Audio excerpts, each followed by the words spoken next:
तो कृष्णा हेगड़े और महेश वर्मा कह रहे थे कि संजय पारेख साहब बताएंगे, तो जो संजय पारेख साहब ने बताया वो मैं उम्मीद कर रही हूं कि महेश वर्मा सुन रहे होंगे। अब ऐसे में कृष्णा हेगड़े, सीबीआई और ईडी, रविंद्र वाइकर तो आप ही के नेता थे ना, उद्धव वाला साहब ठाकरे गुट के नेता थे, आपकी तरफ चले आए और खुले तौर पर कहा कि भाई मेरे पास दो ऑप्शन है, जेल चला जाऊं या पॉलिटिकल पार्टी बदल लूं। मनी लॉन्ड्रिंग के तहत मामला दर्ज हुआ 2023 में, पार्टी बदल ली, चैन से लोकसभा का टिकट मिल गया, 49 वोटों से जीत भी गए। गरिमा जी, सबको निष्पक्ष सुनवाई का एक अधिकार होता है। हाँ। और रविंद्र वाइकर जी को भी है। दूसरी बात यह है कि रविंद्र वाइकर जी ने जो कहा है वो एक इमोशनल व्यक्ति है, वो उद्धव जी के बहुत ही करीब थे।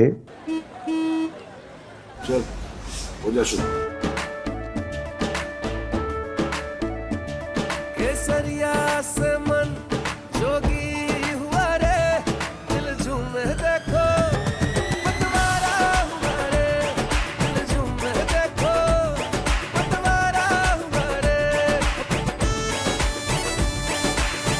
हर पल मनाओ केसरी त्योहार। विमल, बोलो जुबान केसरी।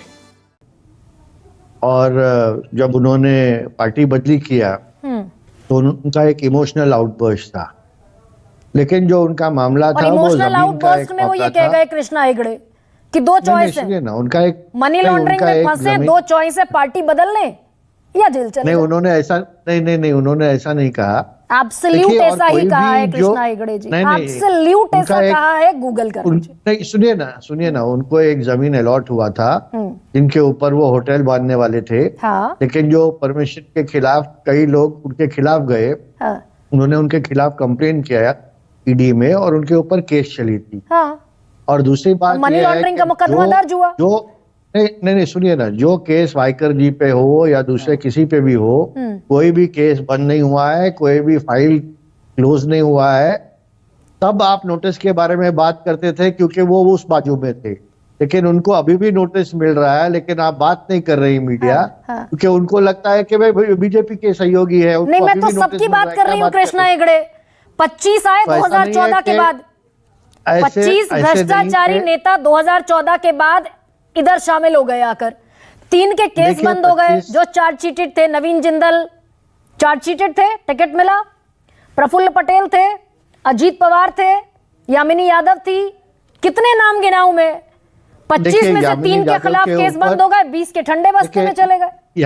यामिनी यादव के ऊपर एक भी केस नहीं है। जो केस है वो यशवंत यादव के ऊपर है। यामिनी यादव के ऊपर नहीं है। दूसरा है कि अजीत दादा पवार, कोई भी चार्जशीट पे उनका नाम नहीं है। और आज भी जो इकोनॉमिक ऑफेंसेस विंग है, उन्होंने ईडी को अपील किया है कि भाई उनका जो नाम है, वो जो उन्होंने क्लीन चिट दिया है उनको, उसका रिपोर्ट उन्होंने ईडी को दिया है। तो मुझे नहीं लगता है कि हर बार एक पॉलिटिकल इसमें होता है। देखिए, अरविंद केजरीवाल जी के बारे में आप कर रहे थे, उन्होंने एक्साइज का गवर्नमेंट पॉलिसी बदल दिया। और हेमंत सोरेन जी का जो केस है वो जमीन का एक केस था। तो इसमें एक जमीन आसमान का फर्क है। तो दोनों केस को साथ में मिला नहीं सकते और हर केस अलग होता है। ईडी की प्रशंसा भी होनी चाहिए कि 1 लाख करोड़ रुपए का जो घोटाला है उन्होंने रिकवरी किया।